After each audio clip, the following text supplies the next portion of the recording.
Our aim is to strike the right balance between welcoming international students and making sure they have all they have and all they need to thrive.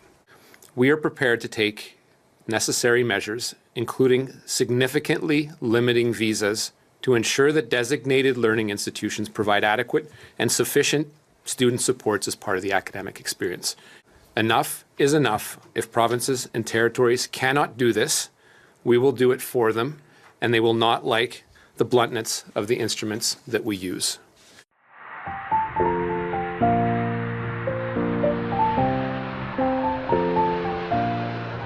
We're proud that Canada is a top destination for talented students from around the world. International students contribute to campus life and Canada's multicultural spirit in communities across the country and are drivers of innovation. When we welcome international students, we benefit from new ideas and ways of learning and researching coming into our post-secondary system predominantly. However, some of these students have experienced serious challenges navigating life in Canada. A few weeks ago, I announced initial reforms to the International Student Program, including the development of a new framework to recognize learning institutions that provide top quality services and support, including housing to international students. It would be a mistake to blame international students for the housing crisis, but it'd also be a mistake to invite them to come to Canada with no support, including how to put a roof over their heads.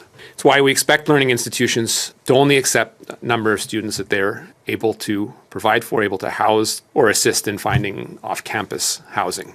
In welcoming international students, we have a responsibility to make sure that students are supported when they come to our country. We also want to ensure that international students don't become victims of unscrupulous individuals who offer them inadequate living conditions, sometimes even at inflated prices. Ahead of September 2024, we are prepared to take necessary measures, including significantly limiting visas, to ensure that designated learning institutions provide adequate and sufficient student supports as part of the academic experience. In order to achieve this result, it is imperative that we work together with provincial and territorial governments, learning institutions, and other education stakeholders so we can ensure international students are set up for success in Canada. Enough is enough. If provinces and territories cannot do this, we will do it for them, and they will not like the bluntness of the instruments that we use. Our aim is to strike the right balance between welcoming international students and making sure all they have and all they need to thrive. I will communicate more on this in due course, but for today, I'm here to announce a few more immediate measures. International students need to be prepared for life in Canada, and we have a responsibility to make certain that they are well supported when they come to Canada. So starting on January 1st of next year, in 2024, the financial requirement for study permits will be raised to reflect the current cost of living. And as such, a single applicant will need to show that they have $20,635 in funds to support themselves in Canada, moving up from $10,000, as I mentioned in French. Moving to a more accurate cost of living level that helps international students arrive with necessary resources to live and study in Canada. Future increases will be tied to the low income cutoff that Statistics Canada publishes every year, similar to other immigration programs. This cutoff conveys the income below which an individual may be in strained circumstances as they have to spend a greater than average proportion of their income on necessities. Recognizing that students already have to show that they can cover their tuition as well as other travel costs, their cost of living threshold is set at 75% of the low income cutoff rather than 100%, and puts us on par with our competitor countries. So next year we intend to implement targeted pilots that will test new ideas aimed at helping underrepresented cohorts of international students to pursue their studies in Canada. And we also plan to work with institutions, provinces, and territories to provide students with what they need to succeed. And I will have more to say on this a little later, earlier on in 2024.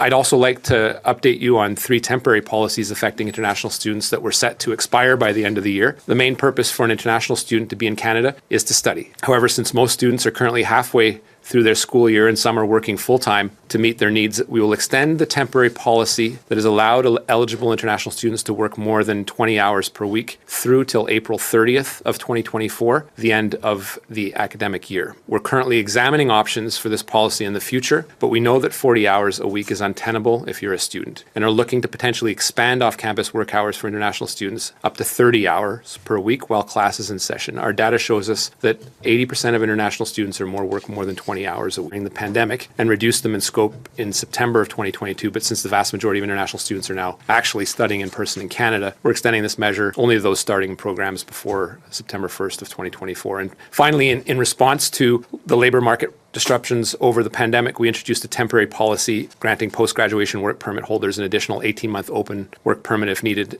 Those with a post-graduate work permit expiring by the end of this year remain eligible to apply, and we won't be extending that policy after that. Protecting and supporting international students from becoming vulnerable, whether that's to bad actors or simply meeting their needs in Canada, is one of the main goals of our review of the International Student Program. These students contribute to boosting Canada's economy. Taking these additional steps today contributes to our long-term goal, which is to preserve the integrity of the International Student Program. It'll be key in all this to work with our provincial and territorial counterparts, which have an important share of the jurisdiction and responsibility in this, as well as other education and stakeholders, including the learning institutions themselves, so that we can ensure that international students really are set up for success in Canada.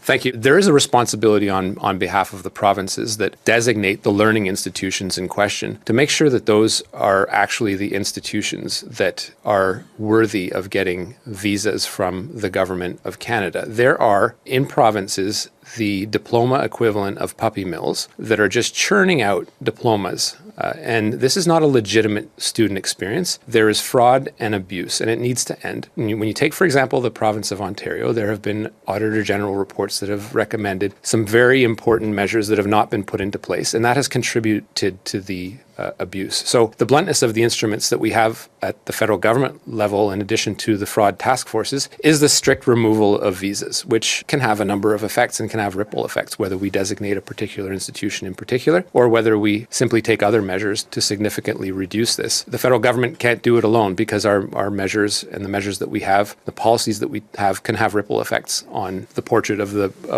an international student experience could look like, and we could potentially miss the mark. Provinces have a number of tools at their disposal, namely the regulation of the designated learning institutions that in some cases just need to be shut. Well, look, there's labor shortages across the country. The measure that was put into place during COVID was one that was designated to make sure that those shortages were being addressed. It was popular.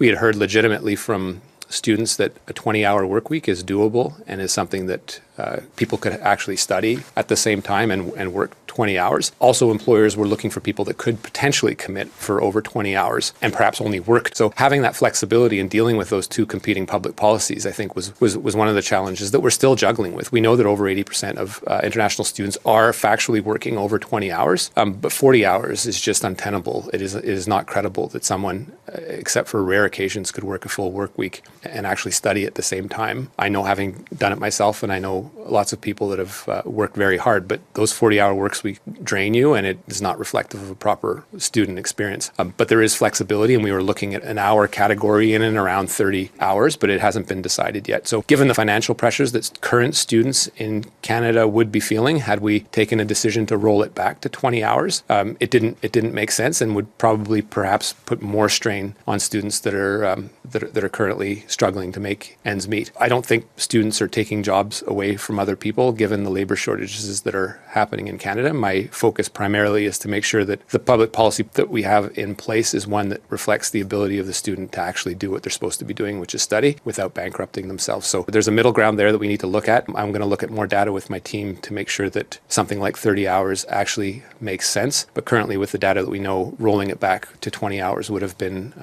on the draconian end of the spectrum. We're currently looking at that, Mackenzie. It is what it is. The reality is that we need an international student program that is robust. Clearly, we compete with other countries for some of the top talent, but clearly we have become a country that has been targeted for abuse and exploitations by some unsavory actors. For now, I'm not worried about the absolute number. What I'm worried about is the students, and to make sure that they have the proper student experience and that they are indeed studying, and that the unscrupulous institutions that exist today that aren't actually learning institutions, but are a conduit for money going to some people that want to profit off them, and potentially some backdoor entries to Canada, are effectively shut